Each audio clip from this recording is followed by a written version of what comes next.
Self esteem అంటే ఏంటి? Self ఎస్టీమ్ని మనం ఇంక్రీజ్ చేసుకోవడానికి ఏమేం చేయాలి? సెల్ఫ్ ఎస్టీమ్ అనేది సైకాలజిస్ట్ ఎలా మెజర్ చేస్తారు?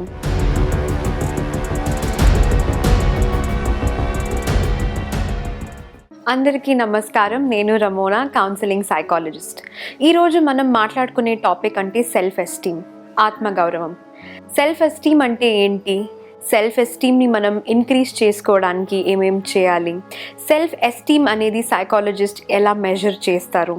మీకు కానీ లో సెల్ఫ్ ఎస్టీమ్ ఉంటే మీరు ఏమంతా చేయొచ్చు అని ఈ ఎపిసోడ్లో మనం మాట్లాడుకుందాం. First of all, self esteem లేదంటే ఆత్మగౌరవం అంటే ఏంటి? మీ గురించి మీకున్న ఒక మంచి ఫీలింగ్ లేదంటే మీ లెవెల్ ఆఫ్ కాన్ఫిడెన్స్ ఏంటి? మీ గురించి మీకు ఏం అనిపిస్తూ ఉంటుంది? And how confident you are in yourself వచ్చి సెల్ఫ్ ఎస్టీమ్. చాలామందికి అయితే ఈ రోజుల్లో చాలా లో సెల్ఫ్ ఎస్టీమ్ ఉంటుంది. College going students, school going students కానీ, వర్కింగ్ ప్రొఫెషనల్స్ కానీ, ఇంట్లో ఉండే వాళ్ళకి కానీ కూడా మీరు అడిగినట్లయితే మా సెల్ఫ్ ఎస్టీమ్ ఎప్పుడూ లోనే ఉంటుంది అని చెప్తారు.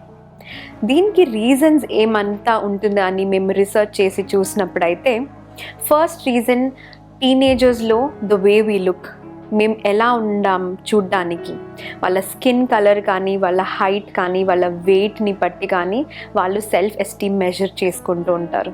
ఒక వర్కింగ్ ప్రొఫెషనల్కి అయితే వాళ్ళ బాస్ డెడ్ లైన్ ఇచ్చారు ఒక ప్రాజెక్ట్ కంప్లీట్ చేసుకోవడానికి.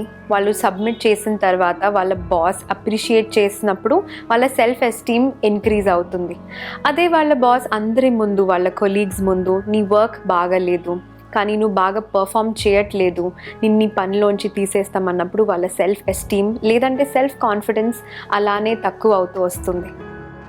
In a marriage, in a relationship, husband and wife మధ్యలో అవ్వచ్చు, పేరెంట్ అండ్ చిల్డ్రన్ మధ్యలో కావచ్చు, లేదంటే ఫ్రెండ్షిప్లో కూడా కావచ్చు, ఒకరు కాంప్లిమెంట్ చేసినప్పుడు సెల్ఫ్ ఎస్టీమ్ ఇంక్రీజ్ అవుతుంది. అదే ఒకరు డిస్కరేజ్ చేసినప్పుడు లేదంటే వాళ్ళ గురించి ఫాల్ట్ ఫైండ్ చేసినప్పుడు సెల్ఫ్ ఎస్టీమ్ లో అవుతుంటుంది. మాకు వచ్చే క్లయింట్కి ఉండే సెల్ఫ్ ఎస్టీమ్ని మేము ఎలా మెజర్ చేస్తామంటే pen and paper test. Self ఎస్టీమ్లో చాలా స్కేల్స్ ఉంటాయి మాకు. అందులో క్వశ్చనర్స్లో క్వశ్చన్స్ ఉంటాయి.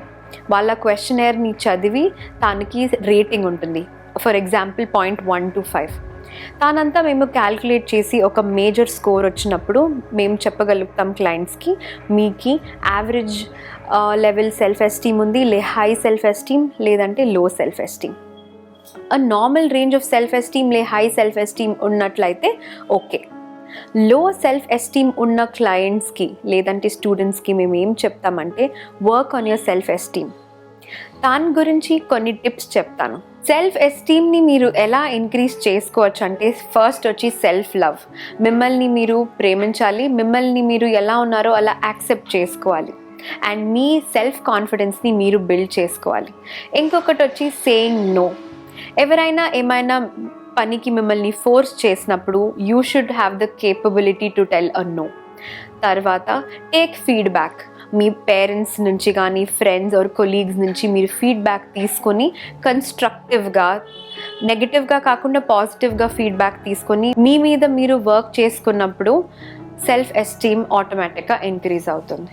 ఇప్పటి వరకు సెల్ఫ్ ఎస్టీమ్ అంటే ఆత్మగౌరవం అంటే ఏంటి, దాన్ని మీరు ఎలా ఇంక్రీజ్ చేసుకోవచ్చు, అది మీకు ఎలా ఎఫెక్ట్ అవుతుంది, తర్వాత మీరు ఇంకొకరిని ఎలా హెల్ప్ చేయొచ్చు అనేది మనం చూసాం. నెక్స్ట్ ఎపిసోడ్లో మరిన్ని సైకాలజికల్ డిసార్డర్స్, సిమ్టమ్స్, ట్రీట్మెంట్ ప్లాన్స్తో కలుస్తాను. అప్పటి వరకు చూస్తుండండి Aayush TV Telugu. Thank you.